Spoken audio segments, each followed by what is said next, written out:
Kannada picture ಅರ್ಪಿಸುವ ಕಾಟೇರ 360 ಸೀರೀಸ್ನ ಮತ್ತೊಂದು ಸಂಚಿಕೆ. ಈ ಸಂಚಿಕೆ ತುಂಬಾ ವಿಶೇಷವಾಗಿರುತ್ತೆ. ಅಂದ್ರೆ ಕಾಟೇರಮ್ಮನ ಒಳಗಡೆ ಕರ್ಕೊಳ್ಳೋಕ್ಕಿಂತ ಮುಂಚೆ ಒಂದು ಸಂಭ್ರಮ ಇತ್ತು. ಇಲ್ಲಿ ತುಂಬಾ ಮಾಡಿದ್ದಾರೆ ಈ ಒಂದು ಸಂಭ್ರಮಕ್ಕೋಸ್ಕರ. ವಿಶೇಷವಾಗಿ ಅಭಿ ನಮ್ಮ ಜೊತೆ ಇದ್ದಾರೆ. ಅಭಿ, ನನಗೆ ಇದೊಂದಿನ ಸೀಕ್ರೆಟ್ ಗೊತ್ತಾಯ್ತು ನನಗೆ. ಈ ಸೀಕ್ರೆಟ್ ಓಪನ್ ಮಾಡಿ ಫಸ್ಟ್. ಹಾ, ಚಲನಚಿತ್ರ ದರ್ಶನ್ ರವರ ಒಂದು ಅಚ್ಚೆ ನೋಡಿ ಎಷ್ಟು ಚೆನ್ನಾಗಿದೆ. ಇದಕ್ಕೊಂದು ಸಣ್ಣ ಕತೆ ಇದೆ. ಅಂದ್ರೆ ಯೂಶಲಿ ಈ ತರದ ಅಚ್ಚುಗಳನ್ನ ಹಾಕೊಂಡು ದರ್ಶನ್ ಸರ್ ಹತ್ರ ಹೋದಾಗ ಅವ್ರು ಫಸ್ಟ್ ಬೈತಾರೆ, ಯಾಕೋ ಅಂತ. ಇಲ್ಲಿ ಏನಂದ್ರು ಸರ್ ಈ ತರದ್ ನೋಡಿ? ಇಲ್ಲೂ ಇದೆ ನೋಡಿ ಸರ್, ನಮ್ಮ ಒಬ್ಬರೇ ಅಲ್ಲ, ನಮ್ಮ ಟೀಮ್ ಅವ್ರು ಎಲ್ಲರೂ ಹಾಕ್ಸ್ಕೊಂತೀವಿ. ಅವ್ರು ಯೂಶಲ್ ಆಗಿ ಯಾರೇ ಟ್ಯಾಟು ಹಾಕ್ಸ್ಕೊಂಡ್ರು ಅವರು ಏನಂದ್ರು ಬೈತಾರೆ. ನಮ್ ಖುಷಿ ಅವ್ರ ಮೇಲಿರೋ ಅಭಿಮಾನಕ್ಕೆ. ಅವರೇ ನಮಗೋಸ್ಕರ ಸೆಲೆಬ್ರಿಟೀಸ್ ಅಂತ ಅವರೇ ಹಾಕ್ಸ್ಕೊಂಡಿರ್ಬೇಕಾದ್ರೆ ನಾವು ಹಾಕ್ಸ್ಕೊಳ್ಳೋದ್ರಲ್ಲಿ ಏನು ತಪ್ಪಿಲ್ಲ. ಅದಕ್ಕೋಸ್ಕರ ಇದೆಲ್ಲ ಚಿಕ್ಕದಷ್ಟೇ ಸರ್. ಅವ್ರ ಇದಕ್ಕೆ ಮುಂದೆ ಇದೆಲ್ಲ ಚಿಕ್ಕದು ಸರ್. ನಿಮಗೆ ಚಿಕ್ಕದು, ಬಟ್ ಅವ್ರಿಗೆ ಏನಂತಂದ್ರೆ ನೀವು ಕೊಡುವಂತಹ ಪ್ರೀತಿ, ಅಭಿಮಾನ, ಸಂಭ್ರಮ, ಪಟಾಕಿ ಅವೆಲ್ಲವೂ ಓಕೆ, ಈ ತರದ್ ಮಾಡ್ಕೋಬೇಡಿ. ಅಂದ್ರೆ ಅಪ್ಪ ಅಮ್ಮನ ಬಗ್ಗೆನೂ ಫೀಲ್ ಮಾಡ್ತಾರ. ಹೌದು ಸರ್, ಅವ್ರು ಅದನ್ನೇ ಹೇಳಿದ್ದು. ಯಾಕೋಬೇಕಿತ್ತು, ಹೋಗೋ ನಿಮ್ಮ ಅಪ್ಪ ಅಮ್ಮನ್ ತಾನೆ ಹಾಕ್ಸ್ಕೊಳ್ಳೋತಾನೆ ಅಂತಾನೆ ಬೈದಿದ್ದು. ಎಷ್ಟೋ ಜನ ಕೇಳ್ತಾರೆ ಏನಕ್ಕೆ ಹಂಗೆ ಅಂತ. ಅವ್ರಿರೋ ಸಿಂಪ್ಲಿಸಿಟಿ, ಅವರು ಜನಗಳಿಗೋಸ್ಕರ. ಈಗ ಹೀರೋಗಳು ಮಾಡ್ಬೋದು ಪ್ಯಾನ್ ಇಂಡಿಯಾ ಅದು ಇದು ಎಲ್ಲ ಮಾಡ್ತಾರೆ. ಅವರು ಕನ್ನಡಕ್ಕೋಸ್ಕರ, ಕನ್ನಡ ಜನಕ್ಕೋಸ್ಕರ ಅಂತ ಫಿಲಮ್ಗಳು ಮಾಡ್ತಾರೆ, ಅದನ್ನೇ ಮಾಡ್ಕೊಂಡು ಹೋಗ್ತಾರೆ. ಅದನ್ನೇ ಅವರು ಹೇಳ್ತಾ ಇದ್ದಿದ್ದು.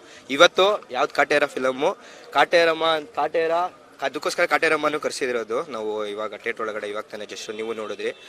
ಈ ಫಿಲಮ್ ಬಂದು ರೈತರಿಗೋಸ್ಕರ, ರೈತರು ಬೇಸ್ಡ್ ಇದು ಮಾಡಿಕೊಂಡು ಮಾಡಿರುವಂಥ ಫಿಲಮ್ ಸರ್ ಇದು. ಆಮೇಲೆ ನನಗೆ ಇತ್ತೀಚೆಗೆ ಒಂದು ತುಂಬಾ ಖುಷಿಯಾಗಿದ್ದು, ನೀವು ಆಗ್ಲೇ ಅಂದ್ರಿ ಫ್ಯಾನ್ಸು ಎಲ್ಲ ಸ್ಟಾರ್ಸು ಅಂತ. ಮುಂಚೆ ತರದ ಫೀಲಿಂಗ್ಗಳು ಎಲ್ಲೂ ಇಲ್ಲ. ಈಗ ಎಲ್ಲಾ ಫ್ಯಾನ್ಸು ಎಲ್ಲಾ ಸ್ಟಾರ್ನ ಪ್ರೀತಿಸ್ತಾರೆ, ಅವ್ರವ್ರ ಸ್ಟಾರ್ ಸಿನಿಮಾ ಬಂದಾಗ ಪೂಜಿಸ್ತಾರೆ. ಇದು ನಾನು ಕಂಡ ಸತ್ಯ. ಇದು ನಿಮ್ಗೆ ಅನಿಸುತ್ತೆ? ಹೌದು ಸರ್. ಇವಾಗ ನಾವು ಇಲ್ಲಿ ದರ್ಶನ್ ಅವರ ಅಭಿಮಾನಿಯಾಗಿ, ನಮ್ಮ ಬಾಸ್ ಅಭಿಮಾನಿಯಾಗಿ ದರ್ಶನ್ ಅವ್ರ ಫಿಲಮು ನೋಡ್ತೀವಿ. ನಮ್ಮ ಬಾಸು ಹೇಳಿರೋದಷ್ಟೇ, ಕನ್ನಡ ಫಿಲಮ್ನ ಬೆಳೆಸೋಣ, ಕನ್ನಡನ ಬೆಳೆಸೋಣ ಅಂತ. ನಾವು ಅವ್ರು ಏನು ಹೇಳ್ತಾರೋ ಅದನ್ನೇ ನಾವು ಫಾಲೋ ಮಾಡೋದು ಸರ್. ಇಲ್ಲ, ನಾನು ಈ ವಿಚಾರ ಯಾಕೆ ಎತ್ಕೊಂಡೆ ಅಂತಂದ್ರೆ, ನಿನ್ನೆ ನಾನು ವಿಜಯನಗರದಲ್ಲಿ ಒಂದು ಆಟೋ ಸ್ಟ್ಯಾಂಡ್ ಹತ್ರ ಹೋದಾಗ ಆಟೋ ಹಿಂದ್ಗಡೆ ದರ್ಶನ್ ಸರು, ಸುದೀಪ್ ಸರು, ಯಶ್ ಅವರು, ಧ್ರುವ ಅವರು, ಗಣೇಶ್ ಅವರು, ದುನಿಯಾ ವಿಜಯ್ ಅವರು ಎಲ್ಲರೂ ಇದ್ರು. ಆ ಮನುಷ್ಯ ಏನಂದ ಅಂದ್ರೆ, ನಾವು ಕನ್ನಡ ಸಿನಿಮಾಗಳ ಪ್ರೇಮಿಗಳು, ನಾವೆಲ್ಲ ಸಿನಿಮಾಗಳು ನೋಡ್ತೀವಿ ಅಂತಂದ್ರು. ಈ ತರದ ಕನೆಕ್ಟಿವಿಟಿ ಆಡಿಯನ್ಸ್ ಅಲ್ಲಿ ತುಂಬಾ ಫ್ಲೋ ಆಗಿದೆ. ಈಗ ಒಬ್ಬ ಡಿ ಬಾಸ್ ಫ್ಯಾನ್ ಆಗಿ ಈ ತರದ ಫೀಲಿಂಗ್ ಅನ್ನ ಹೇಗೆ ರಿಸೀವ್ ಮಾಡ್ತೀರಿ ನೀವು? ಸರ್, ಅವರು ಹೇಳೋದು ಅದೇ, ನಾವು ಮಾಡೋದು ಅಷ್ಟೇ. ಅವ್ರು ಏನ್ ಹೇಳ್ತಾರೋ ಅದು ಇದ್ರ ಪ್ರಕಾರನೇ ನಾವು ಮಾಡ್ಕೊಂಡು ಹೋಗೋದು. ಅವ್ರು ಎಲ್ಲ ಕನ್ನಡ ಫಿಲಮ್ಗೂ ಅವ್ರು ಸಪೋರ್ಟ್ ಮಾಡ್ತಾರೆ. ನೀವು ನೋಡ್ದಂಗೆ ಎಷ್ಟು ಈ ಒಂದು ವರ್ಷದಲ್ಲಿ ಅವ್ರ ಫಿಲಮ್ಗಿಂತ ಜಾಸ್ತಿ ಎಷ್ಟೊಂದು ಪ್ರಮೋಷನ್ಸ್ಗಳನ್ನ ಮಾಡ್ತಾರೆ. ಅವ್ರ ಎಷ್ಟೋ ಬ್ಯಾನರ್ಸ್ಗಳು, ಹೊಸ ಫಿಲಮ್ಗಳು ಬರುತ್ತೆ. ಅವ್ರ ತೂಗುದೀಪ ಬ್ಯಾನರ್ ಕಡೆಯಿಂದ ಎಷ್ಟೆಷ್ಟೋ ಜನ ಹೊಸ ಯೂತ್ಸ್ಗಳಿಗೆಲ್ಲ ಚಾನ್ಸಸ್ಗಳನ್ನೆಲ್ಲ ಕೊಡ್ತಾರೆ. ಅವ್ರದೊಂಥರ ಇದು ಸರ್. ಅದನ್ನೇ ನಾವು ಜನಗಳು ಎಲ್ಲ ಫಾಲೋ ಮಾಡ್ತಾ ಇರೋದು ಅದನ್ನೇ. ಹಂಗಾಗಿ ಕನ್ನಡ ಫಿಲಮ್ನ ನೋಡಬೇಕು, ಕನ್ನಡ ಫಿಲಮ್ನ ಬೆಳೆಸಬೇಕು ಸರ್. ಓಕೆ, ಕಾಟೇರ ಅಂದ ತಕ್ಷಣ ತುಂಬಾ ಪ್ರಮೋಷನ್ಸ್ ಆಗಿದೆ ನಮ್ಮ ಚಾನಲ್ಲು, ಮಾಧ್ಯಮದ ಎಲ್ಲ. ಪ್ರಮೋಷನ್ ಅಂತ ಅಲ್ಲ ಸರ್, ಪ್ರಮೋಷನ್ನೇ ಬೇಡ ಸರ್ ಅವ್ರಿಗೆ. ನಾಳೆ ಫಿಲಮ್ ಅಂದ್ಬಿಟ್ಟು ಇವತ್ತು ಹಾಕಿದ್ರು ಜನ ಹಿಂಗೆ ಬರ್ತಾರೆ. 6 ಶೋ ಇವತ್ತು 12 ಗಂಟೆಯಿಂದ ನಾಳೆ ಬೆಳಗ್ಗೆ 12 ಗಂಟೆ 24 hours ಶೋಗಳು ರೆಡಿತಾನೆ ಇದೆ. ಎಲ್ಲ ಈ ಥಿಯೇಟರ್ ಅಂತ ಅಲ್ಲ, ಎಲ್ಲ ಥಿಯೇಟರ್ಲ್ಲೂ ಆಲ್ರೆಡಿ ಸೋಲ್ಡ್ ಔಟು ಸರ್. ಈ ಥರ ರೆಕಾರ್ಡು ಬಾಕ್ಸ್ ಆಫೀಸ್ ಸುಲ್ತಾನೆ ಸರ್. ಅದೊಂದೇ ರೀಸನ್, ಇನ್ನೇನಿಲ್ಲ. ಇದು ಅಡ್ವಾನ್ಸ್ ಬುಕ್ಕಿಂಗಲ್ಲೂ ಅಷ್ಟೇ ಸರ್. ರೆಕಾರ್ಡ್ ಮಾಡಿದೆ 2 ಕೋಟಿ ಏನೋ. ಪ್ಯಾನ್ ಇಂಡಿಯಾ ಮೂವೀಸ್ ಬಿಟ್ರೆ ಇದೇ ಕಾಟೇರ ಮೂವಿನೇ ಈ ಥರ ರೆಕಾರ್ಡ್ ಮಾಡಿರೋದು.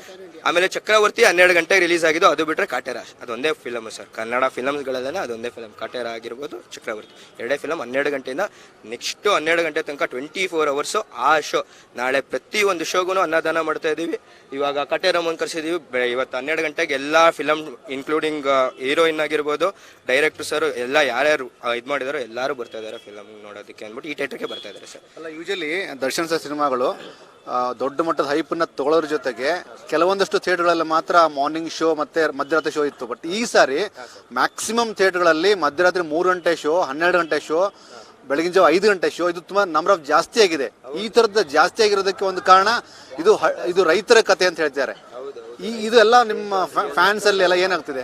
Based on real incident. ಇದು ಲೈಕ್ ಸ್ಟೋರಿ ಅನ್ನೋದಕ್ಕಿಂತ ಇನ್ಸಿಡೆಂಟ್. ಅದು ಹಳೆ ಕಾಲದಲ್ಲಿ ಆಗಿರೋ ಅಂಥದ್ದನ್ನು ಇಟ್ಕೊಂಡು ತರುಣ್ ಸುಧೀರ್ ಅವರು ತುಂಬ ಚೆನ್ನಾಗಿ ಇದು ಮಾಡಿಕೊಟ್ಟಿದ್ದಾರೆ. ಮೇಕಿಂಗ್ ಆಗಿರ್ಬೋದು, ರಾಕ್ಲೈನ್ ಅವರ ಪ್ರೊಡಕ್ಷನಲ್ಲಿ ಬರ್ತಾ ಇದೆ ಅಂದರೆ ಇದನ್ನು ಕೇಳಂಗೆ ಇಲ್ಲ. ಮೇಕಿಂಗ್ ಎಲ್ಲ ತುಂಬ ಚೆನ್ನಾಗಿದೆ. ಎಲ್ಲರೂ ಬಂದು ಫಿಲಮ್ ನೋಡಿ, ಕನ್ನಡ ಫಿಲಮ್ನ ಬೆಳೆಸಿ, ಕನ್ನಡನ ಬೆಳೆಸೋಣ. ದರ್ಶನ್ ಸರು ಅದನ್ನೇ ಹೇಳೋದು.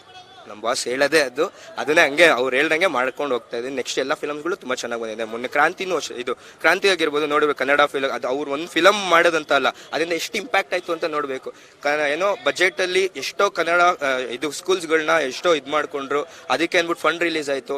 ಒಬ್ಬ ಟಾಪ್ ಹೀರೋ ಎಂತೆಂಥ ಫಿಲಮ್ ಮಾಡ್ಬೋದು, ಆದರೆ ಇವರು ಮಾಡೋಂಥದ್ದು ಒಂದು ಇದನ್ನ ಏನು ನಿವಾಸ ಜನಗಳು ಏನು ಇಂಥ ಫಿಲಮ್ಗಳು ಮಾಡ್ತಾರೆ ಅಂಥ ಫಿಲಮ್ಗಳು ಅದರಿಂದ ಏನು ಯೂಸ್ಫುಲ್ ಆಯಿತು ಅನ್ನೋದು ಮುಖ್ಯ ಸರ್. ಅದು ಸೋಷಲ್ ಕಾಸ್ಗೋಸ್ಕರ ಏನು ಮಾಡ್ತಾರೆ ಅನ್ನೋದು ಮುಖ್ಯ. ಫಿಲಮ್ಮು ರೌಡಿಸಮ್ದು ಅದು ಇದು ಎಲ್ಲ ಮಾಡ್ಬೋದು, ಆದರೆ ಅದರಿಂದ ಏನಾದ್ರು ಉಪಯೋಗ ಆಗಬೇಕು ಅಂಥ ಜನಗಳಿಗೆ, ಅದಕ್ಕೋಸ್ಕರ ನಾವು ಅವ್ರಿಗೆ ಪ್ರಾಣ ಬೇಕಾದ್ರೂ ಕೊಡ್ತೀವಿ ಫ್ಯಾನ್ಸಾಗಿ. ಮೇಲಾಗಿ ಅವರು ಗಾಡಿ ಓಡಿಸ್ಕೊಂಡು ಹೋಗ್ತಿರ್ಬೇಕಾದ್ರೆ ಯಾರಾದ್ರು ಪಕ್ಕದಲ್ಲಿ ವೆಹಿಕಲ್ ಪಾಸ್ ಆಗಿ ಒಂದು ಫೋಟೋ ಗಿಡ ಕೇಳಿದ್ರೆ ಬೈತಾರೆ, ಅಂದ್ರೆ ಪ್ರೀತಿಯಿಂದ ಬೈತಾರೆ ಅಷ್ಟೇ. ಅವರು ಏನು ಇದರಿಂದ ಬೈಯಲ್ಲ, ಯಾಕೆಂದ್ರೆ ಅದರಿಂದ ತೊಂದರೆಗಳಾದ್ರೆ ಅವ್ರ ಅಪ್ಪ ಅಮ್ಮನ ನೋಡ್ಕೊಬೇಕು. ಅವರು ಅದನ್ನೇ ಹೇಳೋದು, ಸುಮ್ಮನೆ ಅದನ್ನೇ ಅವ್ರು ಹೋಗೋ ಸ್ಪೀಡ್ಗಳು 130 140 ಅಲ್ಲಿ ಹೋಗ್ತಾ ಇರ್ತಾರೆ. ಫ್ಯಾನ್ಸ್ಗಳಿಗೂ ನೋಡ್ಬೇಕು ಅಂತ ಖುಷಿ ಇರುತ್ತೆ. ಬಂದು ಚೇಸ್ ಮಾಡೋದು ಅದು ಇದು ಎಲ್ಲ ಮಾಡಿದಾಗ ಏನಾರು ಒಂಚೂರು ಹೆಚ್ಚು ಕಮ್ಮಿ ಆಯ್ತು ಅಂದ್ರೆ ಬಾಸ್ಗೂ ಇದು, ಅವ್ರ ಫ್ಯಾನ್ ಆಗಿ ಅವ್ರಿಗೂ ಇದು, ಅವ್ರ ಅಪ್ಪ ಅಮ್ಮ ಕಾಯ್ತಾ ಇರ್ತಾರೆ ಮನೆಯಲ್ಲಿ. ಅದೊಂದು ಇದಕ್ಕೋಸ್ಕರನೇ ಅವರು ಅದನ್ನೇ ಹೇಳೋದು, ಏನು ಯಾವತ್ತೂ ಈ ಥರ ಎಲ್ಲ ಮಾಡಕ್ ಹೋಗ್ಬೇಡ್ರಿ, ಬರ್ತಾರೆ ಫಿಲಮ್ ನೋಡ್ರಿ, ಬನ್ನಿ ಟಿಕೆಟ್ ತೊಗೊಳ್ಳಿ, ಫಿಲಮ್ ನೋಡಿ, ಇದ್ರಲ್ಲಿ ಖುಷಿ ಪಡ್ಬೇಕು. ಅವ್ರು ಕಾರ್ ಇದ್ದೇ ಹೋಗೋದು ಅವ್ರಿಗೂ ಒಂಥರ ಇದು ಇರಿಟೇಷನ್ ಎಲ್ಲ ಆಗ್ತಾ ಇರುತ್ತೆ. ಅದನ್ನೆಲ್ಲ ತಿಳ್ಕೊಬೇಕು ಎಲ್ಲ ಫ್ಯಾನ್ಸ್ ಆದವರು, ಅದನ್ನೆಲ್ಲ ಫಾಲೋ ಮಾಡ್ಬೇಕಾಗತ್ತೆ ಅಷ್ಟೇ ಸರ್. ಫೈನಲ್ ನೋಟ್ ಡಿ ಬಾಸ್ಗೆ ಮತ್ತು ಅಂದ್ರೆ ಒಂದು ದೊಡ್ಡ ಮಟ್ಟಕ್ಕೆ ಆಲ್ರೆಡಿ ರೀಚ್ ಆಗೋದು ಸಿನಿಮಾ. ಇವತ್ತಿನಿಂದ ಸಂಭ್ರಮ ಸ್ಟಾರ್ಟು, ನಾಳೆ ಅಫಿಷಿಯಲಿ ರಿಲೀಸ್ ಸಿನಿಮಾ. ಒಂದು ದೊಡ್ಡ ಮಟ್ಟಕ್ಕೆ ಕಲೆಕ್ಷನ್ ಕೂಡ ಆಗ್ತಾ ಇದೆ. ಇದೆಲ್ಲಾನು ಫ್ಯಾನು ನೀವೆಲ್ಲ ಏನ್ ಮಾತಾಡ್ಕೋತೀರಿ, ಮೆಸೇಜ್ಗಳು ಫಾರ್ವರ್ಡ್ ಮಾಡೋದು ಇದೆಲ್ಲ ಹೇಗೆ ನಡೀತಿದೆ ಪ್ರಮೋಷನ್ಸ್ ಎಲ್ಲ ಸರ್? ಅದೇ ಪ್ರಮೋಷನ್ ನಾನು ಫಸ್ಟ್ ಹೇಳಿದೆ, ಪ್ರಮೋಷನ್ ಎಲ್ಲ ಬೇಡ, ನಮ್ಗಳ್ದು ಗ್ರೂಪ್ಗಳಿದೆ, ಪರ್ಸನಲ್ ಗ್ರೂಪ್ಗಳು, ಅದರಲ್ಲೆಲ್ಲ ಟೀಮ್ ವರ್ಕ್, ಯಾರು ಒಬ್ಬಂಕೆ ಎಲ್ಲ ಇಷ್ಟೊಂದೆಲ್ಲ ಮಾಡೋಕ್ಕಾಗಲ್ಲ ಸರ್. ನಮ್ಮ ಯಾವಾಗಲೂ ಅಲ್ಲಿ ಜಯನಗರ್ ಕುಮಾರಣ್ಣ ಅವ್ರು ಇನ್ಚಾರ್ಜ್ ತೊಗೊಂಡೆ ಪ್ರತಿಯೊಂದೂ ಎಲ್ಲ ಇದು ಮಾಡಿಕೊಂಡು ಅವ್ರ ಮುಂದೆ ಇದರಿಂದ ನಾವೆಲ್ಲ ಗ್ರೂಪ್ಗಳೆಲ್ಲ ಮಾಡ್ಕೊಂಡು ವಾಟ್ಸಪ್ ಗ್ರೂಪ್ ಟೆಕ್ನಾಲಜಿ ಸ್ವಲ್ಪ ಯೂಸ್ಗಳು ಮಾಡಿಕೊಂಡು ಎಲ್ಲ ಥರ ಪ್ರಿಪ್ರೇಷನ್ ಮಾಡ್ಕೊಂಡಿದ್ದೀವಿ. ನೋಡ್ಬೇಕು, ಸುತ್ತ ಫುಲ್ಲು ಬ್ಯಾನರ್ಸು, ಮುಂದ್ಗಡೆನೂ ಎಲ್ಲ ಬ್ಯಾನರ್ಗಳು ಬರುತ್ತೆ.